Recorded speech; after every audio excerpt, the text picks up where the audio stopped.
So here are 5 ways to level up your portfolio if you are an illustrator. So let's go.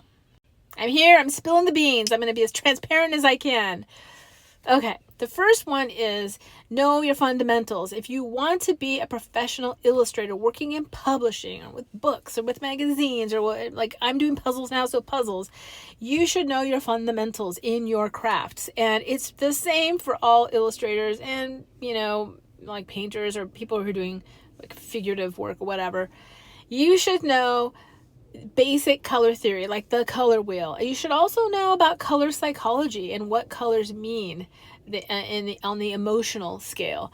You should also understand what line work is, whether or not you want to use it or not want to use it. That's your choice, but you should know all the different kinds of line and the ones that you're choosing to use. You should also know about shadows and shading. You should also know about highlights and values and contrast. You should know how to draw figures, human figures, animals, different, birds, dogs, pets, whatever. You should also know how to draw anthropomorphic animals if that's the area that you're going for.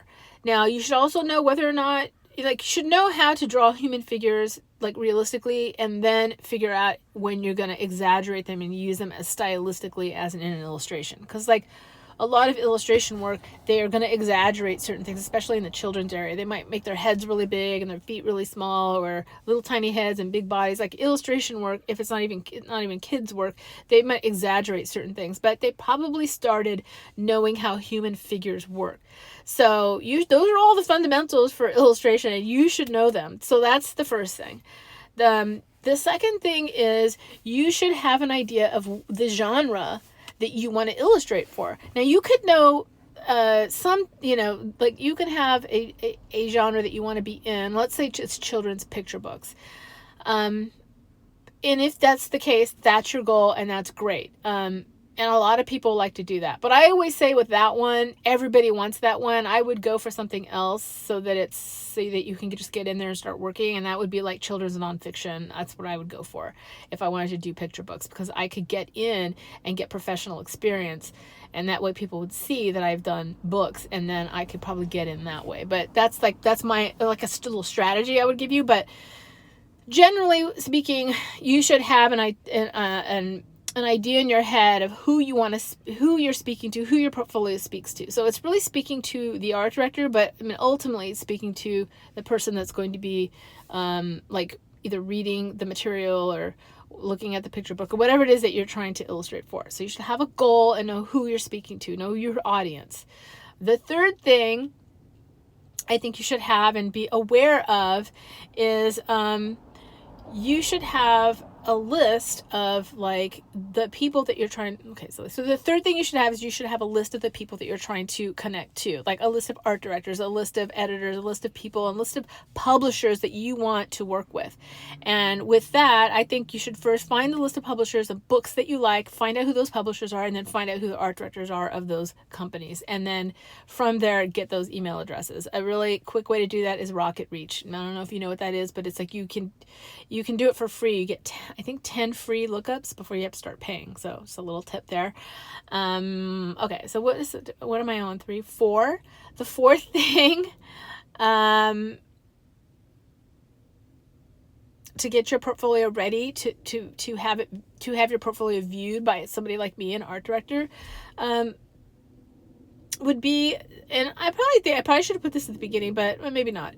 So you need to put together 10 to 15 pieces of your work. Now, personally, I like 20 pieces as an art director, because 10 is not enough for me to get a sense and have enough confidence in you to assign you like a book.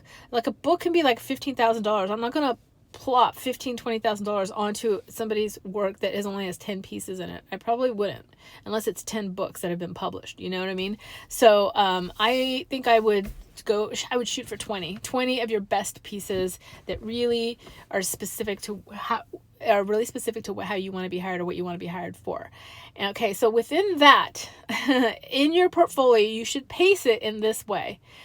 I'm giving you all the good information in one video. I don't know, maybe this is the one and done kind of, this is the only video. But anyway, okay, so finally, your portfolio. what you should put in it. 20 pieces, your best pieces. You put your very strongest piece at the very beginning. Maybe you have 5 strong pieces, okay, that you feel that everybody always likes on social media, or you like, or you feel like a really specific. Put 1 or 2 of them at the beginning, put 1 in the middle, and then 1 at the end. And that way you have, like, you go like this in your portfolio. Like, that's not to say that your portfolio, you know, you have duds in there or anything, but it's just saying that you have a good pacing in your portfolio to keep that art director interested and to keep looking at your portfolio.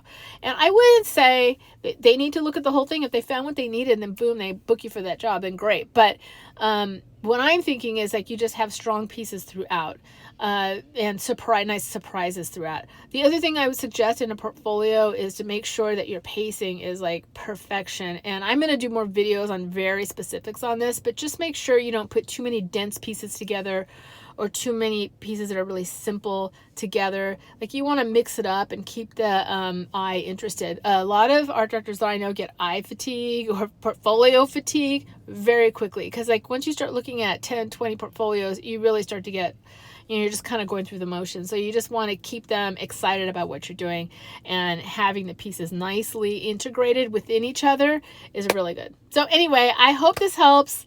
I will see you soon. Let me know in the comments like if you are just beginning or where you are in your career. If there's anything else you would like to hear, like, follow, all the things to keep me going on here. I hope to see you soon. Take care and bye.